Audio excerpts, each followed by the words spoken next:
Phone update দিলে date হয়ে যায়। বিশেষ করে পোকো ফোনগুলো যদি আপনি আপডেট দিতে চান তাহলে আপডেট দেওয়ার ফলে ডেট হবে কিনা এবং কি এইটা আপডেট দেওয়ার আগে কী করলে আপনার ফোনটা ভালো থাকবে এবং কীভাবে মূলত এই ফোনটাকে আপডেট করবেন সেটি আমি জানিয়ে দিব। আপনার কাছে যদি পোকো M2 ফোন থেকে থাকে আর আপনি যদি ফোনটাকে আপডেট করতে চান, আপডেট করার আগে কিছু কিছু বিষয় অবশ্যই আপনাকে মাথায় রাখতে হবে। এই জন্য আপনাকে সম্পূর্ণ ভিডিওটা দেখে তারপর আপনি ডিসিশন নেবেন ফোনটাকে আপডেট করবেন কিনা।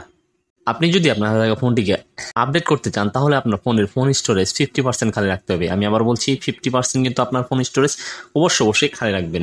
দ্বিতীয়ত যে কাজটি করতে হবে সেটা হচ্ছে আপনার ফোনে 50%-এর উপরে কিন্তু চার্জ রেখে দিতে হবে। অর্থাৎ আপনার ফোনে 50% উপরে অবশ্যই চার্জ রাখতে হবে। অর্থাৎ আপডেট দেওয়ার আগে অবশ্যই 50%-এর উপরে আপনার ফোনে চার্জ দিয়ে রাখবেন। এখন কথা হচ্ছে আপনি কীভাবে আপডেট দেবেন। এইটা আপডেট দেওয়ার জন্য প্রথমে সেটিংস নামে যে অপশনটা রয়েছে সেই সেটিংস নামে অপশনটাকে খুঁজে বের করতে হবে। সেই সেটিংস নামে অপশনটাকে খুঁজে পাওয়ার পর আপনি সেই সেটিংসে চলে যাবেন। সেটিংসে চলে যাওয়ার পর এখান থেকে অ্যাবাউট ফোন নামের যে অপশনটা রয়েছে সেটাকে খুঁজে বের করবেন। দেন অ্যাবাউট ফোনে যাবেন। অ্যাবাউট ফোনে যাওয়ার পর এখানে MIUI ভার্সন নামে একটা অপশন দেখতে পারবেন। আপনি সেই MIUI ভার্সনে ক্লিক করে দিবেন।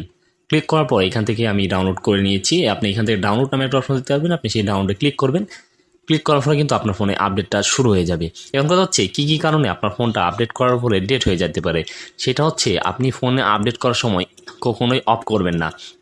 আর যে বিষয়টা আপনার জানা জরুরি, আপনি যদি আপনার ফোনের সফটওয়্যার বা হার্ডওয়্যার জনিত কোনো কাজ করে থাকেন অর্থাৎ আপডেট দেওয়ার আগে, আপনি তাহলে কখনোই এই ফোনটাকে আপডেট করবেন না। কারণ আপনি যদি সফটওয়্যার বা হার্ডওয়্যার জনিত কোনো সমস্যাজনিত কারণে কাজ করে থাকেন তাহলে আপনার ফোনটা আপডেট দেওয়ার পর কিন্তু সেই সমস্যা কিন্তু আবার দেখা দিতে পারে।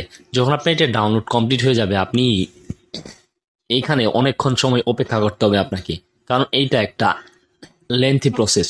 কখনই আপনি আপনার ফোনটাকে অফ করবেন না বা রিস্টার্ট দিবেন না।